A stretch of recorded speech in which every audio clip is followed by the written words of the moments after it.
سجدے کیا، قاعدے کیے، اتحیات کو پڑھا اور پھر السلام علیکم ورحمۃ اللہ، السلام علیکم ورحمۃ اللہ کہا۔ اللہ کے نبی صلی اللہ علیہ وسلم فرماتے ہیں جب بندہ یہ عمل کر گزرتا ہے، سلام پھیر لیتا ہے، اللہ رب العزت اسے 27 درجے ثواب بڑھا کر دیتا ہے۔ مسجدوں کا اپنا مقام ہے عزیزان محترم، مسجدوں کی اپنی ایک نوعیت ہے۔ اللہ کے نبی صلی اللہ علیہ وسلم نے مسجد بنا کر، مسجد قباء تو بنائی، کوئی ایکٹیویٹیز نہیں تھی، کوئی حرکت نہیں تھی، لیکن جب مسجد نبوی کی باری آئی، لے کے جاؤ عزیزان محترم، بتاؤ محلے کے مسجدوں کے ذمہ داروں کو بھی بتاؤ، محلے کے مسجدوں کے اماموں کو بتاؤ، پوری بات کو دندناتے سب کے پاس رکھو۔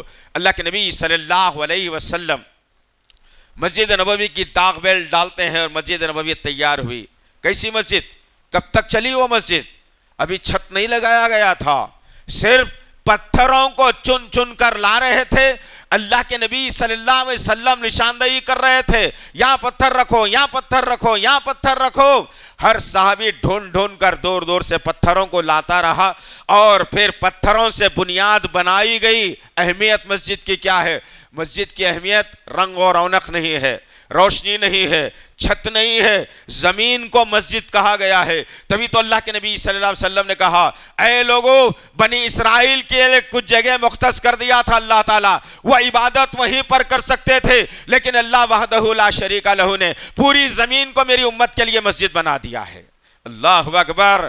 لوگ کہتے ہیں وہاں نہیں آنا، یہاں نہیں آنا، آج وہ دن ہے، کل وہ دن ہے، اتنے دنوں میں اتنا ہوتا ہے، ایک سال میں تو یہ مرتبہ آتا ہے، 52 دن تو 52 سال میں جمعے آتے ہیں۔ ہمارے لیے پوری زمین کو مسجد بنا دیا گیا ہے، طے کر کے چل لیجئے آپ۔ مسجد نبوی کی اہمیت آپ کو بتا رہا ہوں کہ جو داغ بیل ڈالی گئی، پتھروں سے خالی لکیر بنائی گئی، اسی کے اندر آسمان کا چاند نظر آ رہا ہے، دن کا سورج نظر آ رہا ہے، بارش کے اوقات نظر آ رہے ہیں، سردی کا موسم جا رہا ہے، گرمی کا موسم ہو رہا ہے، کھلے فضا کے اندر اللہ کے نبی صلی اللہ علیہ وسلم نے کئی ماہ تک اس میں جو ہے نمازوں کو ادا کیا۔ یاد رکھنا عزیزان محترم، یہ ہے مسجد کی اہمیت، جہاں یونٹی ہوتی ہے، اتحاد ہوتا ہے، ہر خاندان، ہر قبیلہ، ہر چہرہ، ہر رنگ، ہر جو ہے نا بو کا آدمی اپنی جگہ پر ہوتا ہے، لیکن جب مسجد میں آ جاتا ہے تو یونائٹڈ میں آ جاتا ہے، یونائٹ میں آ جاتا ہے، اتحاد میں آ جاتا ہے۔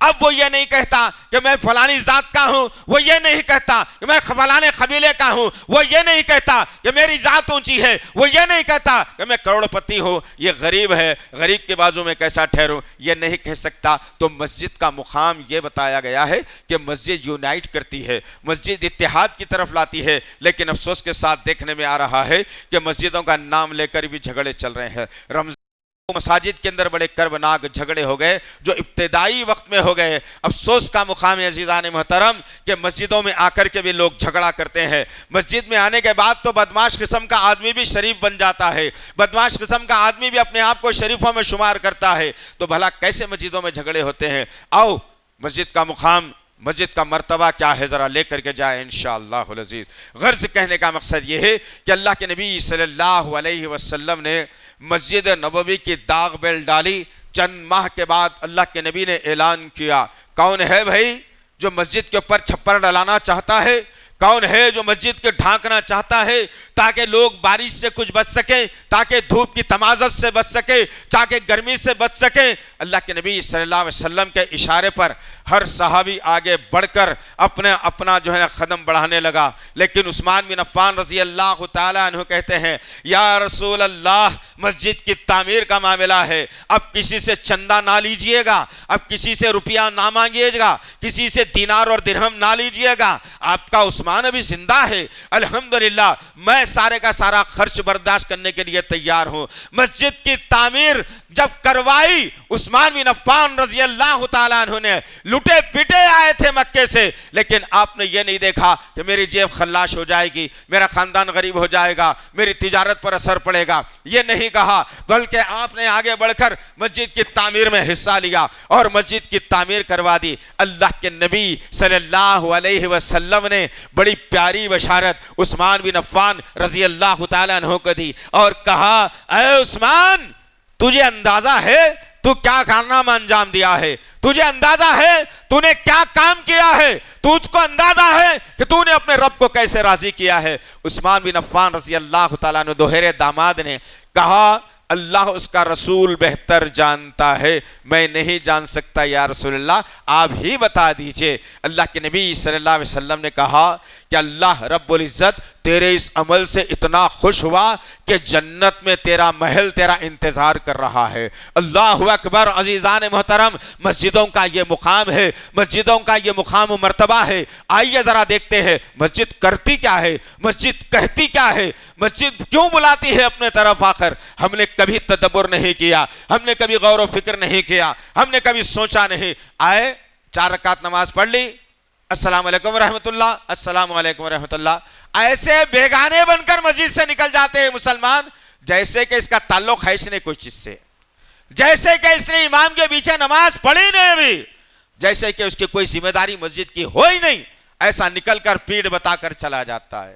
لوگ خبروں کو پیٹ بتانے سے ڈر رہے ہیں اور تم یہاں آ کے مسجد کو پیٹ بتا کے چلے جا رہے ہیں۔ افسوس، صد افسوس عزیزان محترم، افسوس کا مقام ہے۔ اللہ کے نبی صلی اللہ علیہ وسلم نے لے کے جاؤ مسجد کیا ہوتی ہے۔ یہ جو سسٹم ہم نے بنایا ہے نا، آج مسجد میں اذان ہوئی، نماز ہوئی، 15 منٹ 20 منٹ آدھے گھنٹے کے بعد جو لاک ڈالنے کا سسٹم بنایا ہے نا، بہت خطرناک نقصانات ہو رہے ہیں، اسے یاد رکھنا اس بات کو، بہت خطرناک نقصانات۔ مسجد نبوی کو جس دن سے بنی آج کی تاریخ تک کبھی تالا نہیں پڑتا، مسجد حرم کو کبھی تالا نہیں پڑتا۔ کیا ہو گیا ہے مسلمانوں؟ اہمیت کو جانو، اجاگر کرو، ایک دوسرے سے شیئر کرو معلومات اور خیالات کو۔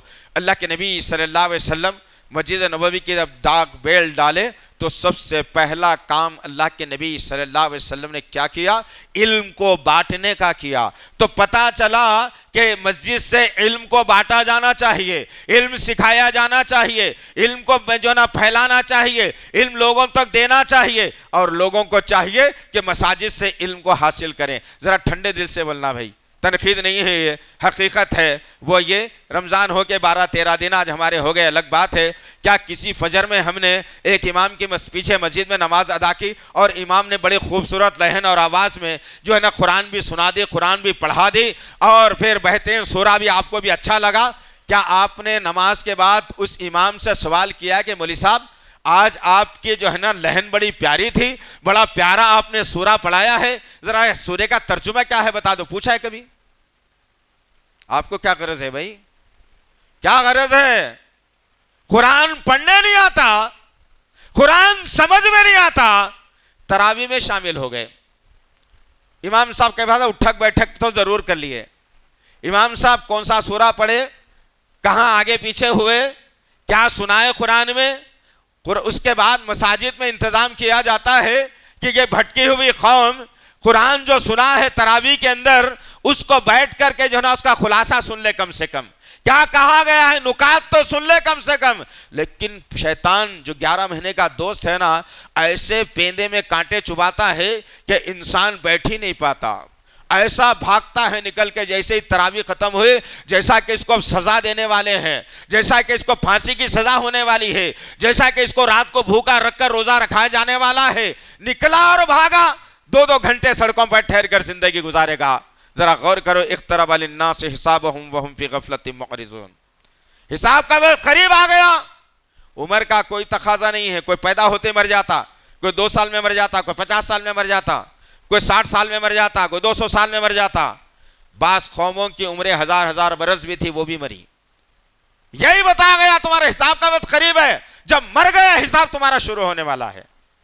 غرض کہنے کا مقصد یہ ہے کہ مسجد سے سب سے پہلا کام یہ ہونا ہے کہ تعلیم کو عام کیا جائے۔ مسجد سے جو تعلیم ہوتی ہے وہ پختہ اور پائیدار ہوتی ہے۔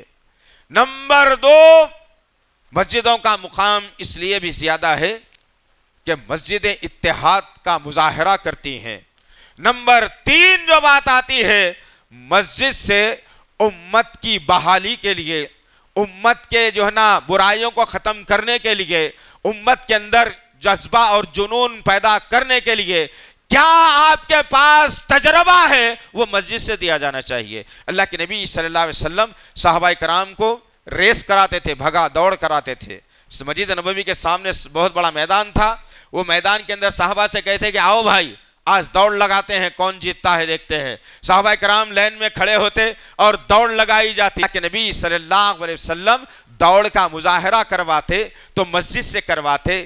تیر اندازی اگر کراتے، کسی کو تیر چلانے نہیں آتا تو تیر چلانے کا انداز بتانا ہے تو مسجد نبوی کا اہتمام کیا جاتا۔ اور پھر بیماروں کی تیمارداری اگر کرنا ہو تو مسجد کا استعمال کیا جاتا، غریبوں کی مدد کرنا ہو مسجد کا اہتمام کیا جاتا، لوگوں کو دعوت اگر دینا ہو مسجد میں کیا جاتا، لوگوں کو بلا کر اسلام سمجھانا ہو تو مسجد میں بلا کر سمجھایا جاتا۔ آج یہ سارے نکات میرے اور آپ کے ختم ہوتے نظر آ رہے ہیں۔ مسلمان کہاں ملتا بھائی؟ بازار میں بھائی۔ اس وقت دکان کھلی ہوں گی، دیکھو بیٹھے ہوں گے، انہیں مل جاتے، جاؤ، پتہ یہی ہے ہمارے پاس۔ آؤ ذرا ایک صحابی کا واقعہ دیکھتے ہیں۔ ایک صحابی کو اللہ کے نبی صلی اللہ علیہ وسلم نے کس رتبے سے نوازا تھا، کس تخلص سے نوازا تھا۔ کہا ساتھیوں، صحابہ اکرام کہتے ہیں بتائیے یا رسول اللہ، یہ میرا ہے نا پھپھیرا بھائی عبداللہ بن زبیر رضی اللہ تعالیٰ عنہ، نبی کے پھپھیرے بھائی کا نام تھا۔ اللہ کے نبی صلی اللہ علیہ وسلم فرماتے ہیں یہ میرا پھپھیرا بھائی ہے نا عبداللہ بن زبیر، بتائے اس کے بارے میں۔ لوگوں نے کہا یا رسول اللہ بتائیے۔ تو اللہ کے نبی نے کیا کہا؟ اللہ اکبر، بشارت دی اور کہا یہ میرے نوجوانوں میں آتا تو بہتر ہوتا، یہ صفت میرے نوجوانوں میں آتی تو بہتر ہوتی۔ نفسانی خواہشات کی غلامی میں ہم سب یہاں سے وہاں تک۔ میرے کو یہ سمجھ میں آیا، میں یہ کرتا ہوں بھائی اسلام بولا ہوں گا، میں کیا کروں؟ استغفر اللہ، اس لیے تباہی کے دہانے پہ آ گیا۔ غرض کہنے کا مقصد یہ ہے کہ عبداللہ بن زبیر رضی اللہ تعالی عنہ کو اللہ کے نبی نے ایک لقب سے پکارا اور کہا یہ میرا پھپھیرا بھائی مسجد کا کبوتر ہے، یہ مسجد کا کبوتر ہے، یہ مسجد سے اڑتا ہے تو مسجد میں ہی آ جاتا ہے۔ کبوتر کو کبھی دیکھا ہے؟ مسجد کی مینار سے اڑا تو کہاں گیا؟ پھر مسجد پہ آ کے بیٹھ گیا۔ تو غرض کہنے کا مقصد یہ ہے عزیزان محترم کہ ہم مسجد کے کبوتر بننا ہے۔ اور پھر یہ بھی آتا ہے عبداللہ بن زبیر رضی اللہ تعالیٰ عنہ کے بارے میں کہ اگر کوئی آدمی نیا آتا اور عبداللہ بن زبیر رضی اللہ تعالیٰ عنہ کے بارے میں پتہ پوچھتا کہ لوگوں بتاؤ عبداللہ بن زبیر کہاں ملے گا اس وقت میں، تو لوگ یہ نہیں کہتے کہ ڈرائنگ روم میں ملے گا، فلانی تجارت میں ملے گا، فلانے بازار میں ملے گا، فلانے کنویں کے پاس ملے گا، فلانے ریگستان میں ملے گا۔ کوئی نہیں کہتا، ہمیشہ ان کے بارے میں یہ بات آئی ہے جو کوئی آدمی آ کے ان کا پتہ پوچھتا تو ہر آدمی یہی جواب دیتا، ارے کیا پوچھ رہے ہیں بھائی، جاؤ مسجد میں مل جاتے انہوں، جاؤ مسجد میں مل جاتے انہوں۔ اللہ اکبر، یہ صفت ہمارے اندر ہے آج؟ کیا یہ صفت ہمارے اندر ہے؟ کہاں ملے گا بچہ؟ فلانی ہوٹل میں ملے گا، دیکھو بھائی یہ ٹائم تو ان کا وہیں بیٹھنے کا ہے، 2 گھنٹے گزارتے انہوں آ کے۔ یہ پان کا ڈبے پہ ملے گا بھائی، یہ نیٹ کیفے میں ملے گا بھائی، وہ چوراہے نکڑ پر ملے گا بھائی، وہ فلانے دوست کے گھر کے پاس ملے گا بھائی۔ ہمارے ایڈریس اتنے کربناک خطرناک ہیں کہ آج ہم لوگ جو ہے رمضان کے مہینے میں بھی مسجدوں میں وقت گزارنا گوارا نہیں کر رہے۔ کیوں بھاگ رہے ہیں؟ جبکہ میرے اور آپ کے آقا محمد صلی اللہ علیہ وسلم کے بارے میں آیا، عائشہ صدیقہ رضی اللہ تعالیٰ عنہ فرماتی ہیں کہ اللہ کے نبی صلی اللہ علیہ وسلم رمضان کے مہینے میں اکثر جو ہے مسجد میں ہی گزارا کرتے تھے، مسجد میں نظر آتے تھے، مسجد میں بیٹھے ہوتے تھے، مسجد میں لیٹے ہوتے تھے۔ لیکن آخری دہا جب آ جاتا، 21ویں شب جب لگ جاتی، 20واں روزہ جب ختم ہوتا، آپ اس روزے کے ختم ہونے سے پہلے اپنے آزار کو کس کے باندھ لیتے، ٹائٹ کر لیتے اسے سختی کے ساتھ تاکہ کھلنے نہ پائے، عبادت میں کوئی خلل نہ کرنے پائے، باندھ لیتے اور پھر اپنے اہل و عیال کے ساتھ مسجد کا رخ کرتے اور 10 دن تک آپ مسجد کے باہر نہیں نکلتے۔ آپ کون سے نبی کو مانتے ہیں بھائی؟ ہمارا تو ایمان ہے ہمارے نبی کا نام محمد بن عبداللہ محمد رسول اللہ ہے، رحمت العالمین ہے، شفیع المذنبین ہے، مالک حوض کوثر ہے۔ میرے نبی تو یہ ہیں، اب جو نبی کے خلاف کرے اس کا کوئی اور نبی اس نے تراش لیا ہے، کوئی اور نبی کی طرف اس کا ایمان ہے۔ جو نبی آسمان سے اللہ نے نازل بھیجا ہے، جو نبی پر وحی کی گئی ہے، محمد رسول اللہ صلی اللہ علیہ وسلم، جن پر قرآن کا نزول ہوا ہے، وہ نبی پر اگر ایمان رکھتے ہو عزیزان محترم تو پھر اپنے آپ کو سرنڈر کرنا پڑے گا، نفسانی خواہشات سے بچنا پڑے گا، قرآن کے طرف آپ کو آنا پڑے گا، صدقہ و خیرات کثرت سے کرنا پڑے گا، اللہ کا ذکر کثرت سے کرنا پڑے گا، سجدوں سے اپنے پیشانی پر داغوں کو اگانا پڑے گا، اپنے آپ کو جو ہے نا رلانا پڑے گا، اپنے آپ کو تکلیف میں ڈالنا پڑے گا۔ نبی کی سنت یہی بتاتی ہے، لیکن افسوس کے ساتھ کہنا پڑتا ہے عزیزان محترم کہ جب 10 دن گزرتے ہیں اس میں آدھی مسجدیں خالی ہو جاتی ہیں، پتہ نہیں کہ کون سے لوگ تھے، یا آسمان سے اللہ نے بھیجا کہ جاؤ 5 دن کی تراویح ادا کرو اس کے بعد غائب ہو جانا، بعض لوگوں کو اللہ نے آسمان سے بھیجا کہ 10 دن کی تراویح ادا کرنا واپس آ جانا، بعض لوگوں کو اللہ یہ بھی کہہ دیا کہ سارا 10 دن کا آخری کا رمضان بازاروں میں گزار لینا۔ افسوس، صد افسوس عزیزان محترم، افسوس کی بات ہے، اللہ کے نبی اپنے آپ کو سرنڈر کر کے مسجد کی جانب لا رہے ہیں، اور یہ امت کہاں جا رہی ہے بھائی؟ ہے ہمت نبی کا ساتھ دینے کی، ہے ہمت نبی کے سنتوں پر عمل کرنے کی، ہے ہمت مخالفین کا جواب دینے کی، ہے ہمت جو کارنامے رمضان کا نام لے کر کیے جا رہے ہیں اس کے خلاف احتجاج کرنے کی، ہے ہمت کر سکتے ہو؟ ہرگز نہیں عزیزان محترم۔ یہ جو ایکسپو کے نام سے یہ نماز، یہ رمضان نمائش، یہ رمضان ایکسپو، یہ عورتوں اور مردوں کا خلط ملط، یہ گانوں کا لگانا، یہ میوزکوں کا چلنا، یہ شادی خانوں کی سجاوٹ، یہ دکانوں کی سجاوٹ، یہ کھانوں کی دکانیں، یہ افطار کے بعد رات بھر تک کھاتے پھرنا، یہ جہنمیوں کی علامت ہے، جنتیوں کی نہیں ہو سکتی۔ کرو مخالفت۔ یہاں بیٹھنے والے ہر نوجوان کے پاس فون ضرور ہے، اینڈرائڈ فون ہے، بزنس کچھ نہیں ہے، 30,000 روپے کا فون ہے، بزنس کچھ نہیں ہے، 50,000 کا فون ہے، بزنس کچھ نہیں ہے، 4 کیمرے والا فون ہے۔ ارے اس کا استعمال بھی تو کرو نا، اس کا استعمال بھی تو کرو۔ ہر فون کے اندر انسٹاگرام ملے گا، ہر فون کے اندر فیس بک ملے گا، ہر فون کے اندر واٹس ایپ ملے گا، پتہ نہیں کیا کیا نکل گیا آج کل، سب کچھ ملے گا۔ کم سے کم روز ایک پوسٹ اپنے فیس بک آئی ڈی سے ڈالنے کی ذمہ داری لو کہ یہ جو شادی خانوں میں تم یہ رنگ رلیاں کر رہے ہو نا بیٹے، تم بھی جہنم میں جائیں گے، جتنے آنے والے ہیں سب جہنم میں جانے والے ہیں۔ ڈالو ایک پوسٹ روز، کر سکتے ہو؟ ہیبت ہو جائے گی۔ اللہ کہے گی دوسرا ہی بات بول رہے ہیں مولوی صاحب، اب یہ اب تک تو مسجدوں کی اچھی بول رہے تھے، وہ تو اچھا تھا، مگر اب یہ کیا ذمہ داری ہے بھائی؟ ہم کہیں کو کرنا، ہمارے سے ہوتا کیا یہ؟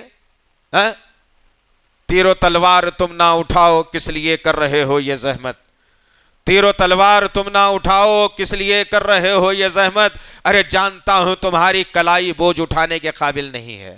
نڈھال قوم، کمزور قوم، ایک دوسرے سے لڑنے والی قوم، ایک دوسرے کو بدنام کرنے والی قوم، ایک دوسرے پر ہتھیار اٹھانے والی قوم، بھلا کیا دشمن کا مقابلہ کر سکتی ہے؟ تمہاری حیثیت میں نہیں ہے۔ آج بھی اگر تم کرنا چاہتے ہو تو پھر اٹھنا پڑے گا، اللہ کو راضی کرنا چاہتے ہو اٹھنا پڑے گا، دشمن کا منہ توڑ جواب دینا پڑے گا، مصیبتوں کو جھیلنا پڑے گا، بھوک اور پیاس کو برداشت کرنا پڑے گا، تب جا کر کے جنت مل سکتی ہے۔ کدھر زندگیاں ہیں؟ جاؤ اپنی فیملیوں کے پاس، کہہ دو آج ہی سے یہ 10 دن 15 دن جو بھی بچے ہیں کوئی باہر نہیں نکلے گا۔ بچوں سے کہہ دینا بیٹا کیا ہونا ہے، ہریش کھانا چاہتے ہو گھر پر لا کے دے دوں گا، کپڑے چاہتے ہو گھر پر لا کے دے دوں گا، لیکن میری انگلی پکڑ کر تم بازار میں نہیں گھومو گے۔ جوان بیٹیوں سے کہہ دینا رمضان اچھے کپڑے پہننے کا نام نہیں ہے، رمضان اچھے اعمال کرنے کا نام ہے۔ ہم نے اعمال کو چھوڑ دیا، کپڑوں کو لے لیا، ہم نے اعمال کو چھوڑ دیا، اچھے کپڑوں کو لے لیا، اور تصور یہ کر لیا کہ اسی کے ذریعے سے میرا رمضان ہے۔ اب عید کے دن ایک دوسرے پر جو ہے نا طنز کرتے رہیں گے، تم کہاں سے لیے، ہم کہاں سے لیے، ارے دیکھو ہمارے تو ایسے، ہمارے تو اتنے کے، تمہارے اتنے کے ہے کیا؟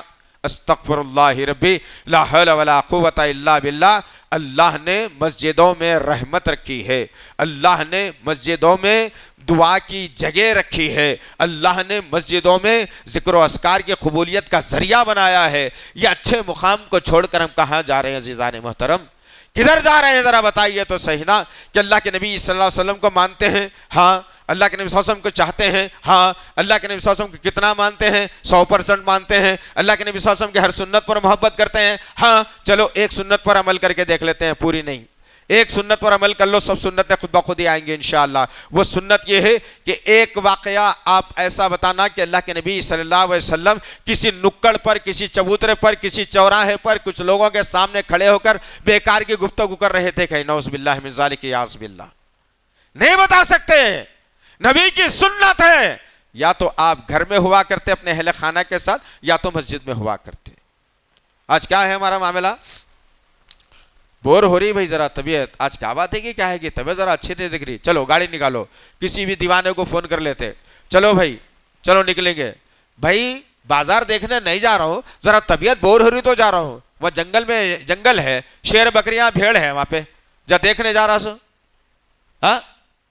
تعویلیں نکالتا اور گھوم گھوم کے ان کو دیکھ لے گا، ذرا آنکھوں کی ٹھنڈک ہو جاتی، کانوں کی ٹھنڈک ہو جاتی، ذرا زبان کا چٹکارا پن ختم ہو جاتا، ذرا پیٹ میں کچھ پڑ جاتا، ہلو نکل کے کر کے جو ہے نا رات میں آتا اور لڑک کے سو جاتا ہوگا، جو ختم۔ یہ ہے سنت، یہ ہے نبی سے محبت، یہ کرتے ہیں آپ نبی سے محبت؟ ہرگز نہیں عزیزان محترم۔ آئیے اسلام کی طرف۔ رمضان بہت تیزی کے ساتھ گزر رہا ہے، حالات دنیا سے لے کر ملک تک بدل رہے ہیں، پتہ نہیں کب کیا ہو اس دنیا کے اندر۔ دنیا کو بارود کے ڈھیر پر لا کر کھڑا کر دیا گیا ہے، کسی بھی وقت چنگاری بھڑک سکتی ہے اور یہ دنیا جل کر خاکستر ہو سکتی ہے۔ اس سے پہلے بہتر ہے کہ میں اپنے رب کو راضی کرنے کی طرف آ جاؤں، مسجدوں میں وقت گزارنے کی طرف آ جاؤں، مسجد میں وقت زیادہ سے زیادہ دینے کی طرف آ جاؤں، ایک دوسرے کو اچھی نصیحت کرنے کی طرف آ جاؤں، قرآن کو سیکھنے سکھانے کی طرف آ جاؤں، صدقہ خیرات کی طرف آ جاؤں، نبی پر درود بھیجنے کی طرف آ جاؤں، اللہ کا ذکر کثرت سے کرنے کی طرف آ جاؤں، اپنے رب کو منوانے کی طرف آ جاؤں۔ جب بھی وقت ملے اپنے محلے کی کسی مسجد میں جانا اور ذکر و اذکار کر کے جو ہے نا اللہ سے جو ہے نا مغفرت کا پروانہ لینا۔ اللہ سے دعا ہے کہ اللہ وحدہ لا شریک لہ، جو کچھ بھی کہا گیا ہے کہنے والے کو سننے والوں کو صحیح طور پر عمل کرنے کی توفیق عنایت فرمائے، آمین یا رب العالمین۔ مزید علماء اور مقررین کے بیانات سننے کے لیے ہمارے YouTube چینل کو سبسکرائب کیجیے۔ جزاک اللہ۔